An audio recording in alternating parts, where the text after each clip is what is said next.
Assalamualaikum warahmatullahi wabarakatuh. Bismillahirrahmanirrahim. Alhamdulillahirabbil alamin.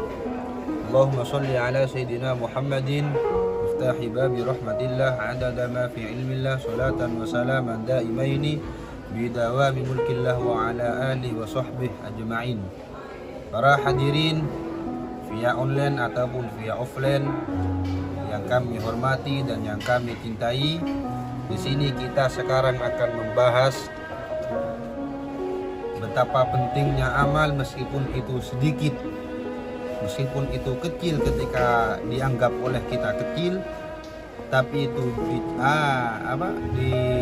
dianggap besar oleh Allah. Makanya ada maqalah irhamu man fil ardi yarhamuka man fis sama. Rahmatilah semua yang ada di bumi, maka ahli langit akan merahmati padamu. Begitulah insyaallah maqalah kalau tidak keliru yang saya tahu. Mengutip pada cerita pada maqalah di atas, pada hadis di atas, cerita Sayyidina Umar ketika beliau wafat, ada ulama jumhur bermimpi beliau.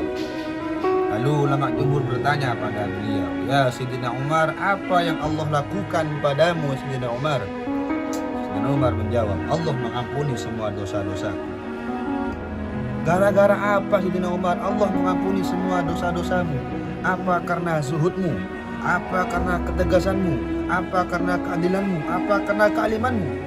Sayyidina Umar beliau menjawab, bukan karena hal itu semua, tetapi Allah mengampuni dosa-dosaku karena di suatu hari aku pernah melihat anak kecil yang bermain burung.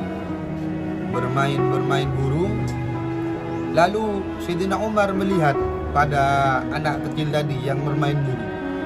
Karena beliau tidak tega melihat burungnya, lalu Sayyidina Umar langsung memberi, "Wahai anak kecil, burung yang kamu pegang aku beli sekarang."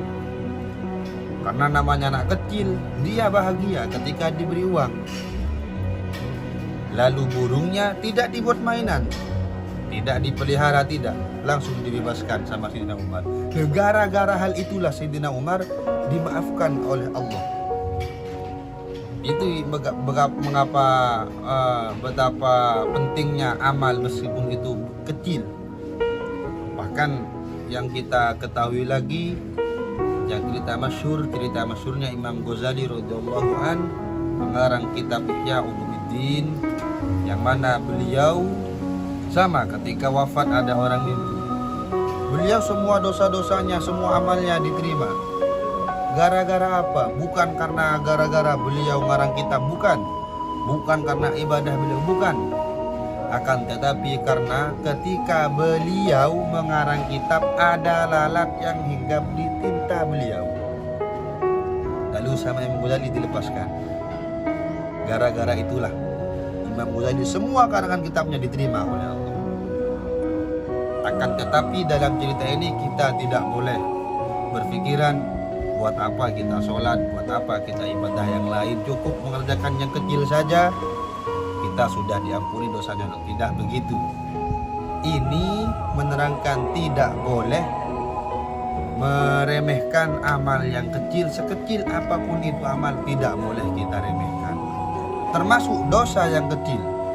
Semoga kita semua dosanya diampuni oleh Allah, amin Allahumma amin. Termasuk Imam Syafi'i yang ketika itu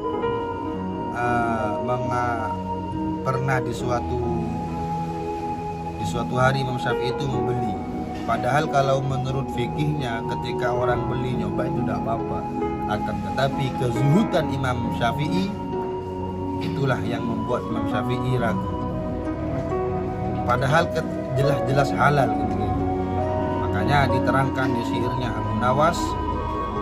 Ini menerangkan betapa pedihnya neraka, betapa enaknya surga. Itulah ilahi lastu lil firdausi ahla wala aqwa ala naril jahimi fahabli taubatan wa ghfir dhunubi fa innaka ghafurud dzambil azimi. Mungkin sekian yang bisa kami sampaikan. Jangan lupa subscribe ataupun like ataupun share atau like komen di bawahnya kalau memang ada salah dari kami. Semoga bermanfaat. Wassalamualaikum warahmatullahi wabarakatuh.